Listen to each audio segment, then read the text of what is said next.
As you can see, we're negating all these various pathways to knowingness through the intellect, through what you think is real, etc. And next time we'll get to what people think is truth. And you end up with a condition known as divine stupidity.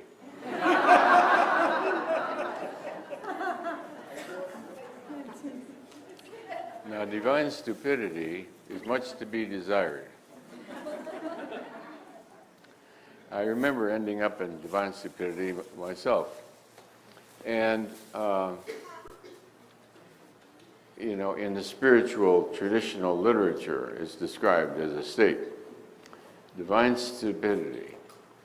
I of myself know nothing. Because whatever you think is a definition, all definitions are not factual.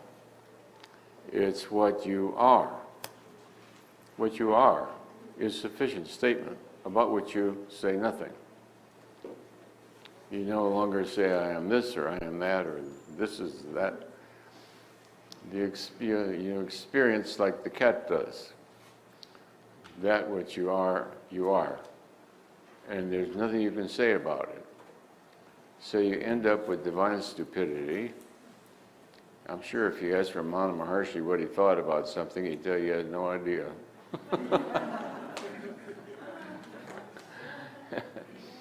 Because you give up those little thought bundles. Yeah, and because you see them, that they're just thoughts, that they're evanescent, and that they have no intrinsic reality other than the belief. Even, in fact, the only reason you believe the sensory information is because you have faith and belief that they're telling you what's true, that they're telling you what's true.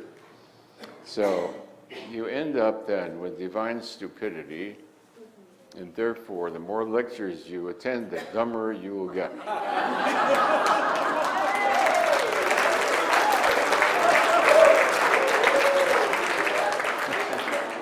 Somebody says, what do you think about so-and-so? You tell me, I don't know, I just don't think about it at all, to tell you the truth. I don't think, I just don't have, I just don't think about it. I don't know what to think about it. All you can say is what you've heard.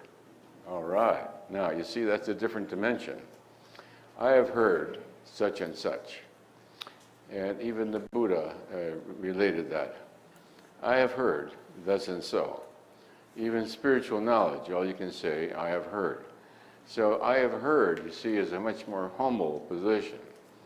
I have heard that such and such is so, and now, through my own inner work, I will arrive at whether that is true or not, And of course, in the world, there are those who can hear and those who cannot hear. Therefore, lectures such as the one here, here, are heard by some and not heard by others. So the other dictum that went with it is, let those who can hear, hear. And don't worry about those who cannot hear. That's God's problem. So that you don't have to, that'll save you the whole trip of saving the world, saving the whales, saving the dinosaurs, saving mankind. Salvation is up to God, yes? So we can improve the pleasantry of living here.